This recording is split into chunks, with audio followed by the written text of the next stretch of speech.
Hi friends, அனைவருக்கும் வணக்கம். நாங்கள் தான் உங்கள் மனோகரி சுதாகர், சாய் கிருஷ்ணா தக்ஷிகா. எல்லாரும் எப்படி இருக்கீங்க? நல்லா இருக்கீங்களா? எங்களோட யூடியூப் சேனலில் வந்து வீடியோ வந்து இப்போ முன்னாடிக்கு இப்போ வந்து நல்லாவே ரீச் ஆகிருக்குது. இது எல்லாமே நீங்கள் கொடுக்குற சப்போர்ட்னால தான். Thank you so much. இன்னைக்கு வந்து நம்ம என்ன பார்க்க போகிறோம்னு பார்த்தீங்கன்னா, நான் வந்து இந்த விஷயத்த கண்டிப்பாக சொல்லியே ஆகணும். நான் வந்து இந்த பாச்சக்கட்டிலாம் நீங்கள் வந்து கேள்விப்பட்டிருப்பீங்க. சென்னையிலலாம் என்ன சொல்கிறாங்கன்னு தெரியல. ஊர்லலாம் வந்து பார்த்தீங்கன்னா இந்த பாச்சக்கட்டி வந்து சொல்லுவாங்க. அது வந்து பீரோவில் வந்து போட்டு வச்சுருப்பாங்க. பாய்ச்ச வராமல் இருக்கும், பாய்ச்ச வந்து சாரி எல்லாம் கடிக்காமல் இருக்கும் அப்படின்றதுனால அந்த பீரோவில் வந்து போட்டிருப்பாங்க. கண்டிப்பாக அது வந்து யூஸ் பண்ண பாச்சக்கட்டி வந்து யூஸ் பண்ணவே கூடாது. எதனாலன்னு பார்த்தீங்கன்னா, நான் வந்து இன்னைக்கு ஒரு இன்சிடென்ட் நடந்துச்சு. அதனால தான் நான் வந்து சொல்லுறேன். அதுக்கு முன்னாடி அது சொல்கிறதுக்கு முன்னாடி நம்மளோட சேனலை வந்து சப்ஸ்கிரைப் பண்ணாதவங்க பண்ணிக்கோங்க. சப்ஸ்கிரைப் பண்ணிவிட்டு அப்படியே பெல் பட்டன் கொடுத்துட்டு ஆல் கொடுத்துருங்க. அப்போ தான் நாங்கள் போடுற வீடியோ வந்து உங்களுக்கு வந்து நோட்டிஃபிகேஷனில் காட்டும். அப்படியே வீடியோ பார்க்கும்போது ஸ்கிப் பண்ணாமல் பாருங்கள். என்னன்னு பார்த்தீங்கன்னா, நான் வந்து ஒரு 2 வீக்ஸுக்கு முன்னாடி எனக்கு வந்து அப்போ நான் வந்து சின்ன பிள்ளையா இருக்கும்போது அந்த பாச்சக்கட்டியோட ஸ்மெல்லாம் எனக்கு வந்து ரொம்பவே பிடிக்கும். அது வந்து நல்லது கிடையாது. அது எப்போ தெரியும்னா, எனக்கு வந்து அப்புறம் போன வாரத்தில் வந்து சும்மா நான் வந்து யூடியூப் பார்த்ததுல வந்து அது வந்து விஷம் அப்படின்லாம் சொல்லி போட்டிருந்தாங்க. அது சரி, ஓகே. அதை பார்த்துட்டு விட்டுட்டேன். நான் வந்து பாச்சக்கட்டி வாங்கி 2 மாதம் ஆகுது. அப்போ வந்து நான் வந்து பீரோல் ஃபுல்லாக ஒவ்வொரு ஸ்லாப்லையும் போட்டிருந்தேன், சாரீலாம் இருக்குது அப்படின்றதுனால. நான் வந்து வளையல் பாக்ஸ் சரி வாசமாக இருக்கட்டுமேன்ட்டு அந்த ரிங் வளையல் டப்பா, கிளிப்பு டப்பா இந்த மாதிரிலாம் போட்டிருந்தேன்.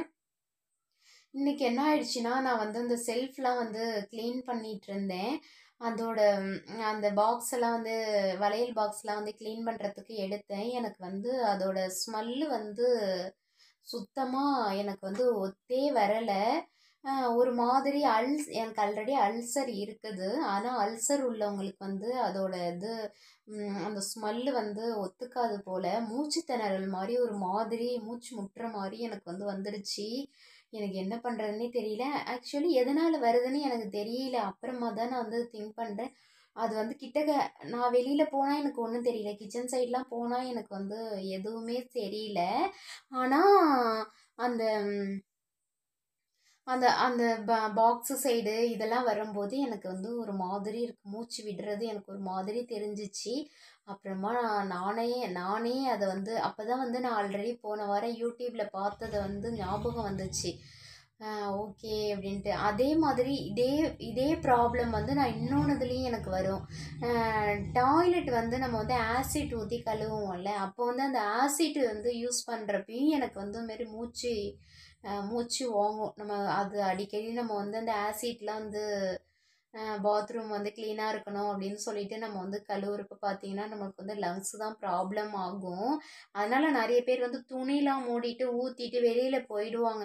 இருந்தாலும் நம்ம வந்து வெளியில் போயிட்டு நான் எங்கேயாவது முன்னாடிலாம் பார்த்தீங்கன்னா நான் வந்து என்ன பண்ணுவேன்னா, ஊற்றிட்டு லாக் பண்ணிவிட்டு நான் போயிடுவேன். ஆனால் அதுவும் தப்பு தான். ஏன்னா திறக்கிறப்ப பார்த்தீங்கன்னா குப்புன்னு ஒரு மாதிரி அடிக்கும். அப்போ அதுவே ஒரு மாதிரியாக இருக்கும். இதெல்லாம் எனக்கு வந்து அப்போல்லாம் தெரியலை. மூச்சு ஒரு நாள் நான் வந்து பாத்ரூம் க்ளீனாக இருக்கணும்னு நல்லா துணிலாம் வைக்காமல் அப்படி க்ளீன் பண்ணிட்டேன். அப்போ எனக்கு வந்து ஒரு நாள் ஃபுல்லாக மூச்சு வாங்குனுச்சு. அதனால தான் அப்படின்றது எனக்கு தெரியவே வரலை. அதனால் நீங்கள் என்ன பண்ணுறீங்கன்னா, ஆசிட் ஊற்றி கழுவுறதையும் வந்து அவாய்ட் பண்ணிவிடுங்க. அப்படியே ஆசிட் ஊற்றுறீங்க அப்படின்னு சொன்னால் எல்லா கதவையும் திறந்து வச்சுட்டு நீங்கள் வந்து மாடிக்கு போயிடுங்க. அது ஊற்றுற வரையும் கொஞ்சம் துணி வந்து என்ன பண்ணுறீங்கன்னா, மூக்கில் நல்லா மூச்சு இழுக்காமல், கண்டிப்பாக அது இழுக்கவே கூடாது. பாத்ரூமில் நல்லா கவர் பண்ணி அந்த ஆசிட்டை ஊற்றிட்டு நீங்கள் வந்து எல்லா கதவையும் திறந்து வச்சுருங்க. பாத்ரூம் கதவை சாத்தியே வைக்காதீங்க. திறந்து வச்சுட்டு எங்கே பாத்ரூம் இருக்கோ அங்கே வந்து வாசல் டோரு எல்லாத்தையும் ஓப்பன் பண்ணி வச்சுட்டு நீங்கள் மாடிக்கு இல்லை கொஞ்சம் எட்டக்க போய் நீங்களே ஆனால் லாக் பண்ணிட்டு மட்டும் போகாதீங்க. லாக் பண்ணால் அது உள்ளே தான் இருக்குது அந்த புகை.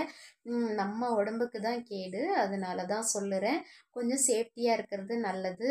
அதே சமயத்தில் இன்னைக்கு வந்து அந்த பாச்சக்கட்டியோட ஸ்மெல் எனக்கு மூச்சு வாங்கினது தான் எனக்கு ரொம்ப கஷ்டமாக போயிடுச்சு.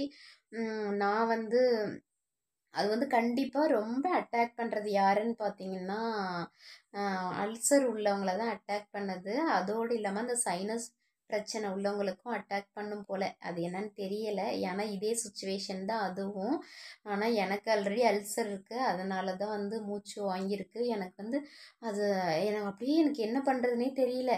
நானாவே ஓப்பன் பண்ணி என்னை அறியாமலேயே நான் வந்து பீரோவில் வந்து எல்லா ஸ்லாப்லேயும் இருந்தது எல்லாத்தையும் எடுத்துட்டேன். கையாலலாம் எடுக்கவே இல்லை, ஒரு பேப்பரால் எல்லாத்தையும் எடுத்து கொண்டு போய் டஸ்ட்பினில் போட்டேன். பசங்க வந்து அது தெரியாமல் எடுத்துட்டு அவங்க மட்டும் சும்மா யூஸ் பண்ணிட்டு போயிடுவாங்க, அவ்வளோதான். அதை எடுத்துன்னு இல்லை, நான் இப்போ வளையல் பாக்ஸ் இந்த மாதிரிலாம் போட்டிருக்கேன். அப்போ வந்து அதில் ஏதோ திங்ஸ் எடுக்கிறாங்கன்னா அது கையை வந்து அவங்களுக்கு தெரியாது. அதோடு அவங்க வந்து சாப்பிட்றதையும் செய்வாங்கல்ல, ஏதாவது ஸ்நாக்ஸ் ஏதாவது சாப்பிடவும் செய்வாங்கல்ல, அதெல்லாம் வந்து ரொம்ப ரேர் ஆகிடும். நீங்கள் வந்து இந்த பாச்சக்கட்டி வந்து யூஸ் பண்ணுறத கண்டிப்பாக அவாய்ட் பண்ணிவிடுங்க. நான் இனிமேல் வந்து இன்னையிலேருந்து அதை எடுக்கவே மாட்டேன். கொண்டு போய் அப்படியே வந்து டஸ்ட்பினில் போட்டுட்டேன். அது வந்து சின்ன பிள்ளையிலலாம் எனக்கு வந்து அதோட வாசம் ரொம்பவே பிடிக்கும். அப்போல்லாம் வந்து ஒரு விழிப்புணர்வு இல்லை, இது வந்து ஒரு விஷம் அப்படின்றதெல்லாம் விழிப்புணர்வு இல்லை. ஆனால் எல்லாரும் அந்த அப்போல்லாம் வந்து பார்த்தீங்கன்னா பீரோல் இருக்கிறத விட எல்லார் வீட்லேயும் என்ன இருக்குன்னா பெட்டி தான் இருக்கும். சூட்கேஸ் பெட்டி, இரும்பு பெட்டி இந்த மாதிரி இருக்கும். அதில் தான் வந்து சாரீலாம் வச்சுருப்பாங்க.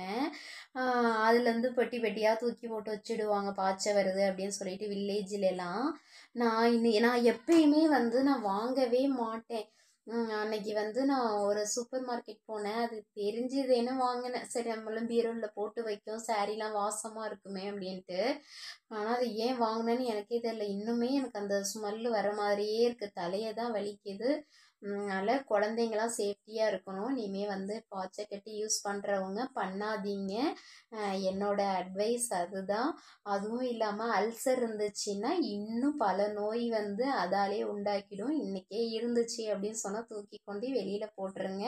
இந்த விஷயத்தை தான் நான் வந்து சொல்லணும் அப்படின்ட்டு நினச்சேன். அதுக்கு தான் நான் வந்துட்டு இந்த விளாகில் வந்து சொல்லணும் அப்படின்ட்டு நான் வந்து வந்தேன். ஸோ ஓகே, இந்த இன்ஃபர்மேஷன் வந்து உங்களுக்கு வந்து யூஸ்ஃபுல்லாக இருந்துச்சு அப்படின்னு சொன்னால் கமெண்ட்டில் வந்து சொல்லுங்கள். நம்மளோட சேனலை வந்து சப்ஸ்கிரைப் பண்ணாதவங்க பண்ணிக்கோங்க. சப்ஸ்கிரைப் பண்ணிவிட்டு அப்படியே பெல் பட்டன் கொடுத்துட்டு ஆல் கொடுத்துருங்க. அப்போ தான் நாங்கள் போடுற வீடியோ வந்து உங்களுக்கு வந்து நோட்டிஃபிகேஷனில் வந்துடும். நாங்கள் அப்படியே வந்து வீடியோ பார்க்கும்போது ஸ்கிப் பண்ணாமல் பாருங்கள். நெக்ஸ்ட் வீடியோவில் பார்க்கலாம். அது வரைக்கும் உங்கள் மனோகரி சுதாகர், சாய் கிருஷ்ணா, தக்ஷிகா. பாய் பாய், see you, bye.